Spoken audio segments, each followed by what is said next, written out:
Doctor সাহেব, আমার বন্ধুরে বাঁচান, আমার বন্ধুর কি জানি হইছে। হাই হাই, ওর দিয়ে সিরিয়াস অবস্থা, ওরে তাড়াতাড়ি অপারেশন থিয়েটারে লয়ে যেতে হইব। ওই ওরে ধর ধর ওরে, আপনি এদিকেই দাঁড়ান। হুয়া হুয়া, বেডে হুয়া, আস্তে আস্তে হুয়া। অক্সিজেন মাস্ক লাগা তাড়াতাড়ি। তোরে লাগাইতে কইছি, আরে বেটা রুগীরে লাগা, জলদি লাগা লাগা, তাড়াতাড়ি গিয়া শক দেওয়ার মেশিনটি লয়ে আয়। আচ্ছা। তাড়াতাড়ি শার্টের বুতামটি খুলি, দে দে।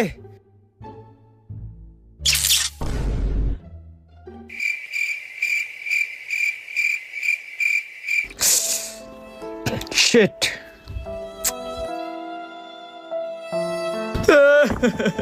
কিও ডাক্তার সাহেব, আমার বন্ধুর কি অবস্থা? আপনার বন্ধুরে এই দুনিয়ার আর কোনো শক্তি বাঁচাইতে পারবো না। কি কন? আমি আমার